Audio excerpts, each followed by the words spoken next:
The ultimatum. The starship Dominion's Pride emerged from hyperspace with the grace of a predator stalking its prey. Commander Zixian stood at the helm, his crystalline form refracting the bridge lights into 1,000 prismatic colors. Through the view screen, a small blue planet rotated slowly, unaware that its independence was about to end. "Analysis complete, Commander," reported Navigation Officer Thrix, her tentacles dancing across the control interface. "The primitive world matches all parameters. Carbon-based life. Pre-FTL technology. Fragmented governance structure. Classification. Level 2 civilization." Zixian's faceted eyes gleamed with satisfaction. The stellar hegemony had conquered 43 worlds using the same proven formula. Show overwhelming force, deliver the ultimatum. Accept surrender, integrate the new species. Simple, efficient, inevitable. "Deploy the fleet in standard dominance formation," he commanded. "Let them see what they face." 800 vessels materialized from hyperspace, forming a perfect geometric pattern around Earth. Each ship bristled with weapons that could vaporize continents. The display was not meant for combat.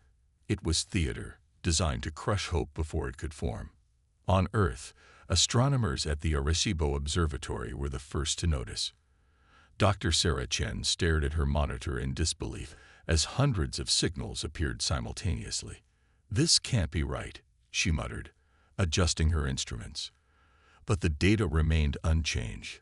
Massive objects had appeared in Earth's orbit, arranged in perfect mathematical precision.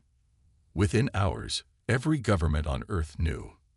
Emergency sessions convened, militaries went to high alert, and speculation ran wild across social media. Then, exactly 12 hours after their arrival, the aliens spoke. The message came through every communication device on the planet simultaneously, translated into every human language with uncanny accuracy. "People of Earth, we are the stellar hegemony, guardians of galactic order. Your isolation ends today. Our scans confirm your technological level qualifies you for protectorate status under Hegemony Protocol 7. You will maintain limited autonomy under our guidance. To prevent unnecessary loss of life, you must formally surrender within 72 of your hours.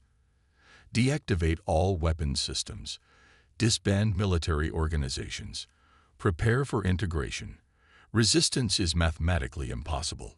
The hegemony awaits your surrender." In the United Nations emergency bunker, General Marcus Rodriguez read the message for the 5th time. Around him, military leaders from 30 nations argued in a dozen languages. The American president appeared on screen alongside other world leaders, all looking equally bewildered. "Has anyone here ever developed protocols for planetary surrender?" Rodriguez asked the room. Silence. Colonel Yuki Tanaka from Japan spoke first. "In 5,000 years of recorded warfare, we've never created such procedures. We have protocols for everything. Nuclear war, pandemic response, alien contact. But surrender of our entire species, it's not in any manual." The Russian General Kozlov laughed grimly. "Perhaps we should inform our visitors that Earth never learned how to give up." Rodriguez nodded slowly, an idea forming. "That's exactly what we'll do. If they expect surrender, we give them confusion. If they want unity, we give them chaos. Not to fight them, that would be suicide. But to buy time, to learn, to find another way." 48 hours later, Zixian reviewed the incoming transmissions with growing bewilderment. Instead of a single surrender document, Earth had sent 193 different responses. The United Nations sent a 500-page questionnaire about integration terms. China proposed a joint scientific exchange. The European Union submitted a treatise on human rights. Brazil offered to host a cultural festival.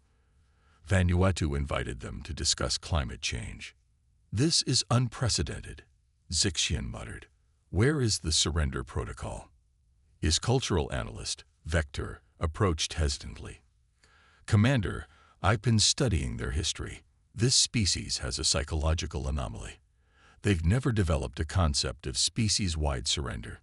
Their pattern is to fragment, adapt, and persist even when facing certain defeat. Impossible. All intelligent species understand when resistance is futile. Not humans, Commander. They have a saying. It's not the size of the fighter in the fight, but the size of the fight in the fighter. Their history is filled with mathematically impossible victories. Frustrated, Zixian ordered a demonstration. A small, uninhabited moon in the outer solar system vanished in a brilliant flash, vaporized by the hegemony's weapons. The message was clear: submit or face destruction. But humanity's response was not submission. Instead, Earth's communication channels exploded with activity. Military forces didn't stand down. They dispersed. Government functions decentralized.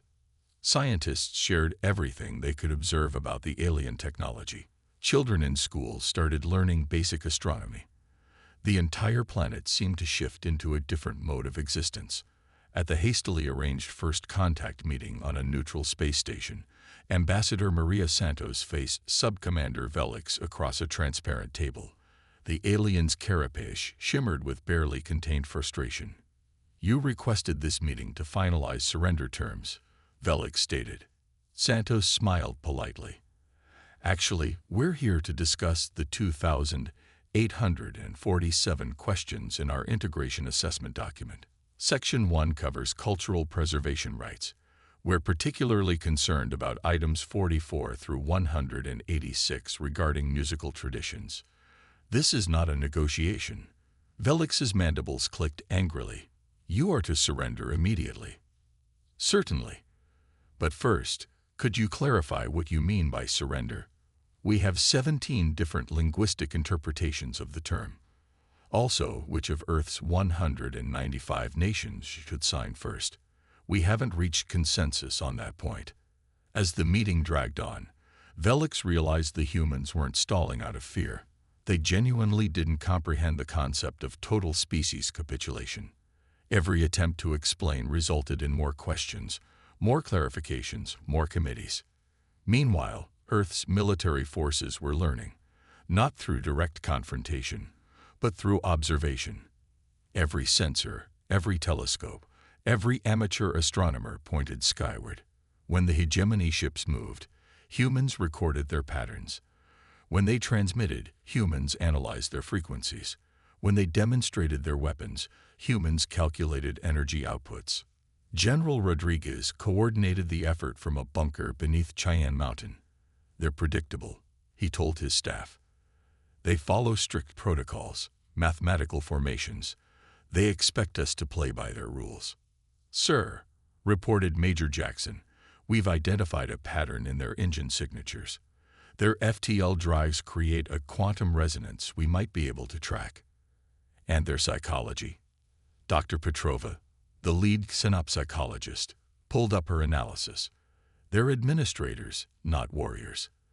They've conquered through intimidation for so long, they've forgotten how to handle genuine resistance. They can't process why we won't surrender because in their minds, surrender is the only logical response." Rodriguez studied the data. "Then we give them what they can't process: complete unpredictability. Chaos theory as a defense strategy."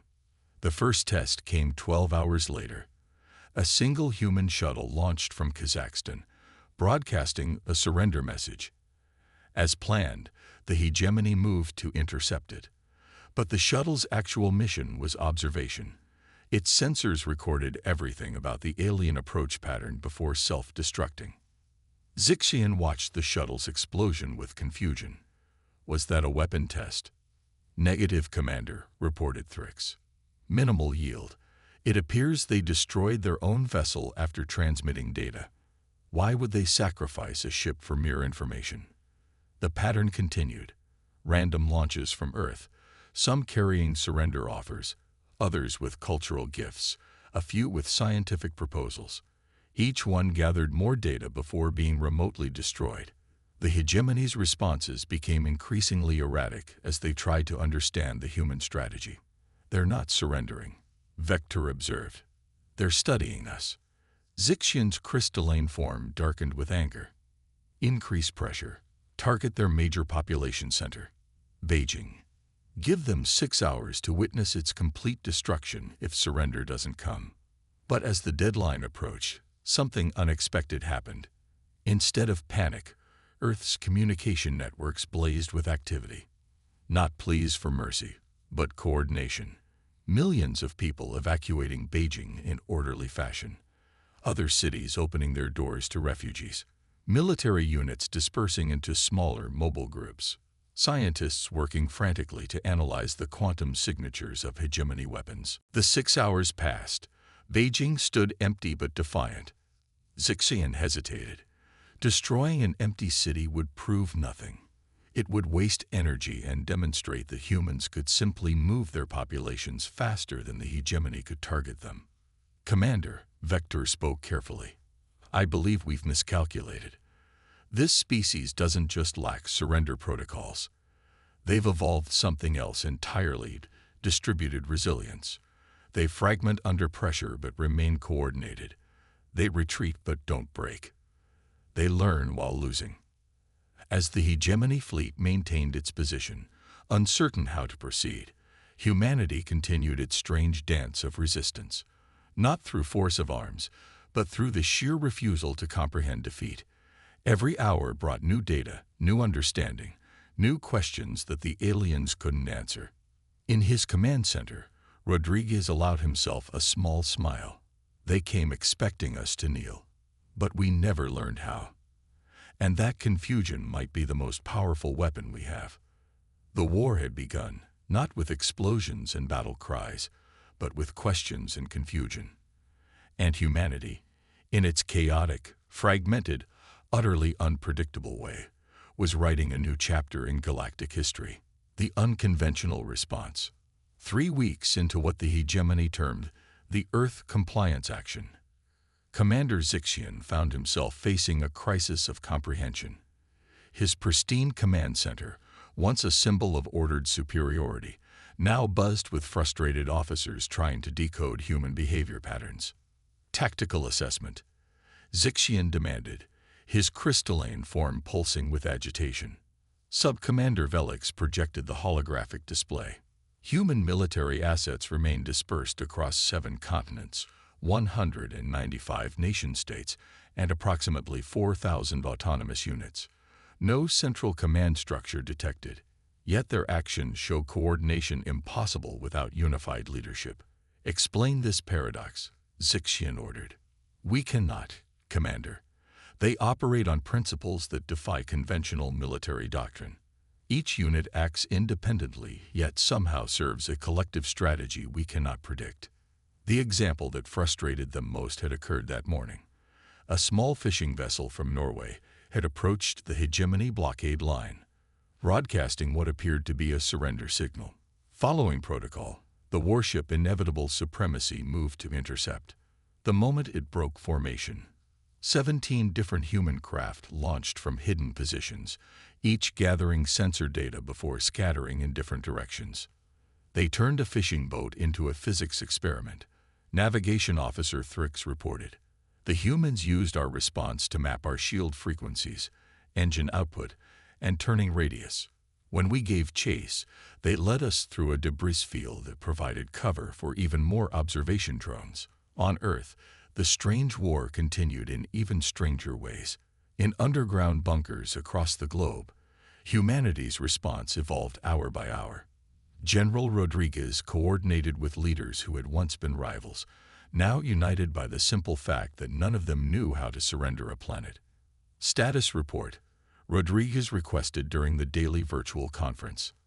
Admiral Chen from the Pacific Fleet appeared on screen.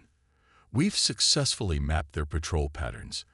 They're remarkably consistent, changing positions every 6 hours following mathematical optimization curves. Behavioral analysis. Rodriguez asked Dr. Petrova. The xenopsychologist looked exhausted but excited. Their administrators turned conquerors. Their entire doctrine assumes rational actors making logical decisions. When faced with chaos, they try to impose order. The more unpredictable we become, the more predictable they get. Colonel Singh from the Indian Space Command added, "We've also discovered something interesting. Their ships maintain perfect formations, even when it's tactically disadvantageous. It's not just protocol, it's psychological. They need that order." Rodriguez nodded. "Then we increase the chaos. Operation Cacophony is approved." Operation Cacophony was humanity at its most creatively destructive. Instead of attacking the hegemony fleet, Earth began broadcasting. Every radio telescope, every satellite dish, every amateur radio operator began transmitting simultaneously. Music, mathematical equations, poetry, cooking recipes, lorem ipsum text, random numbers, a deafening roar of information on every frequency the aliens used. Aboard the Dominion's Pride, communication systems screamed with static. Zixian watched his officers struggle to filter the noise. "Can we locate the transmission sources?" he demanded. "Negative, Commander," Thrix replied, her tentacles shaking with effort. "There are millions of them, from major installations to individual devices. They're even bouncing signals off their moon to create echo patterns. This is madness. What military purpose does this serve?" Vector, the cultural analyst, stepped forward. "Commander, I've been studying their historical records. Humans have a concept they call asymmetric warfare. When facing a superior force, they don't match strength with strength. They find what their enemy values most and attack that instead. And what do we value? Order, Commander. Predictability. Clear communication. They're attacking our ability to function as a coordinated force." The realization struck Zixian like a physical blow. The humans weren't trying to defeat the hegemony militarily. They were waging war on the very concept of organized conquest.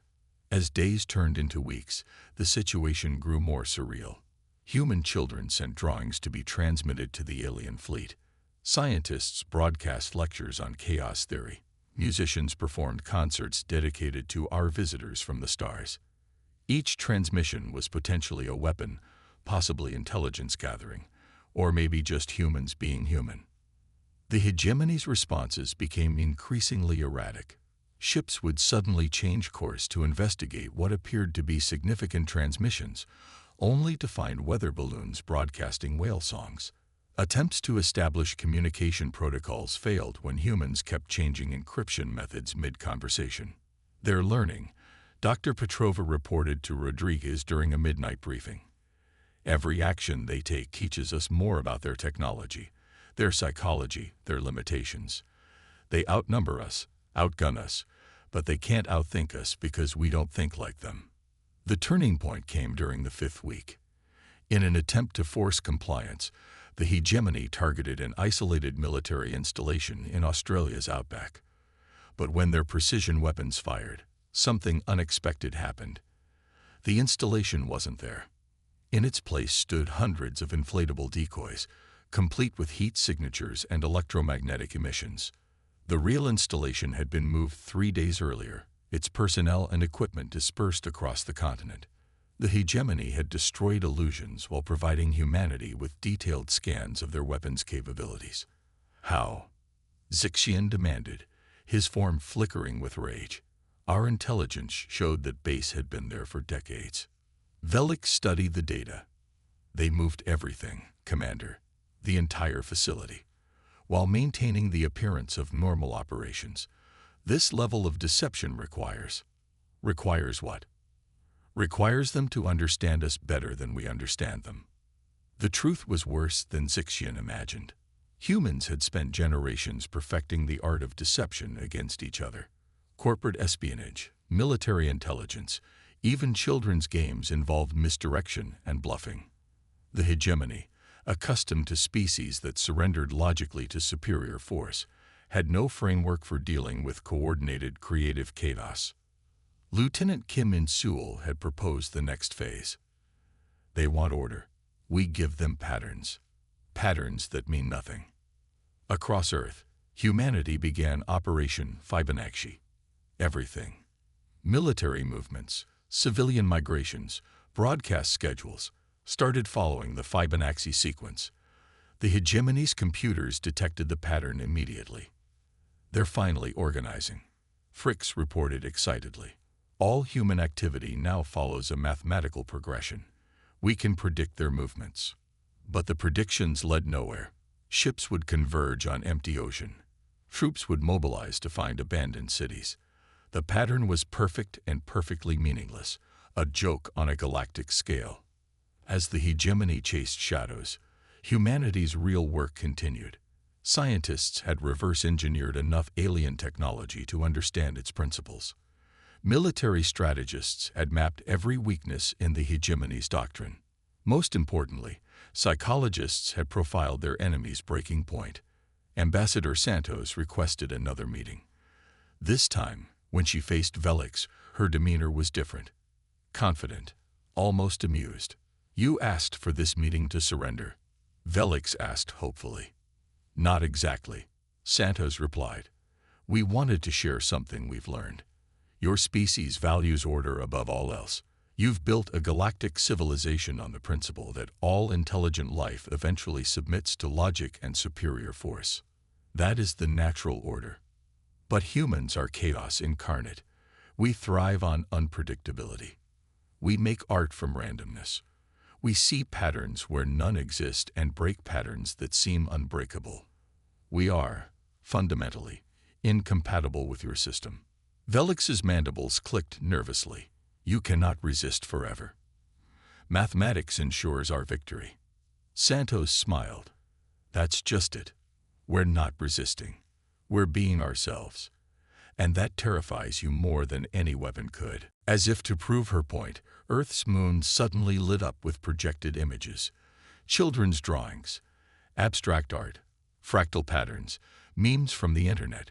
The entire lunar surface became humanity's canvas, visible to the whole hegemony fleet. "What military purpose does this serve?" Velix demanded. "None whatsoever. That's the point. We do things because we can, because they're beautiful, funny, or surprising, because they make no sense. Your empire is built on the assumption that all intelligent life thinks alike. We're proving that assumption wrong." The meeting ended with Velix more confused than ever. The hegemony had come to conquer, but found themselves in a maze of human unpredictability. Every protocol failed. Every assumption crumbled. The mighty fleet that had subdued 43 worlds couldn't handle one species that simply refused to follow the script. A month later, Commander Zixian made a decision that shocked his officers. He requested a direct meeting with Earth's leaders. All of them, simultaneously. The cacophony of voices, opinions, and approaches that resulted was exactly what he feared and expected. "We came to offer you order," he said through the translation matrix. "You have shown us chaos. We came with logic. You answered with creativity. We demanded surrender. You didn't even understand the question." Rodriguez spoke for humanity. "We understand strength, Commander, but we define it differently. You see strength in uniformity, in predictable responses, in logical submission to superior force. We see strength in adaptation, in creativity, in the stubborn refusal to accept that any problem has only one solution." "Your species is an anomaly," Zixian admitted. "In 10,000 years of expansion, we've never encountered anything like you." "Then perhaps," suggested Dr. Chen from Beijing, "it's time for the hegemony to evolve. You came to add us to your empire. Instead, we offer to add chaos to your order, unpredictability to your predictions, questions to your answers." The negotiations that followed were unlike any in hegemony history. Humans would interrupt formal proceedings with jokes. They'd solve complex treaty terms with references to ancient poetry. They'd insist on adding clauses about pizza toppings and movie rights to serious diplomatic documents. But gradually, something shifted. The hegemony began to see value in human unpredictability. Problems they'd struggled with for centuries suddenly had solutions when viewed through humanity's chaotic lens. Their rigid society began to benefit from doses of creative disorder. The final treaty was signed 8 months after first contact. Earth would join the galactic community not as a conquered protectorate, but as an equal partner. The signing ceremony was, predictably, chaos. 195 world leaders, indigenous representatives, even a few celebrities who'd somehow gotten invitations. As Zixian prepared to leave Earth orbit, Vector approached him. "Commander, I've completed my final analysis of human resistance patterns. What did you conclude? They won not through military might or technological superiority, but through cognitive incompatibility. They didn't defeat us. They confused us into friendship." Zixian's crystalline form brightened with what might have been amusement. Perhaps that's humanity's true gift to the galaxy. They remind us that intelligence isn't about finding the one right answer. It's about discovering questions we never thought to ask. As the hegemony fleet departed, Earth's communication networks buzzed with celebration. Not of conquest or surrender, but of successful first contact between two radically different forms of intelligence. General Rodriguez stood on the observation deck of the United Nations space station, watching the alien ships fade into the distance. "You know," he said to Dr. Petrova, "we never did learn how to surrender." She laughed. "No, but apparently we taught the galaxy's greatest empire how to be confused. That might be humanity's greatest achievement." In schools across Earth, children were already learning the real lesson of the war that wasn't a war. Sometimes the best way to face the impossible is to make it impossibly complicated. Sometimes chaos is the highest form of order. And sometimes, when faced with a demand to surrender, the correct response is simply, "Could you explain what you mean by that?" We have questions. The galaxy would never be the same. Humanity had arrived not with weapons or technology, but with something far more disruptive: the power of creative chaos and the stubborn refusal to accept that there was only one way to think. And across the cosmos, other species began to wonder, if humans could confound the mighty hegemony with questions and creativity, what else might be possible? The age of predictable conquest was over. The age of infinite possibility had begun. In the end, Earth's children were right. The best response to an alien invasion wasn't fear or surrender. It was to draw them a picture, ask them confusing questions, and invite them to dinner. Because while every other species in the galaxy had learned how to surrender, humans had perfected something far more powerful. They'd learned how to be themselves.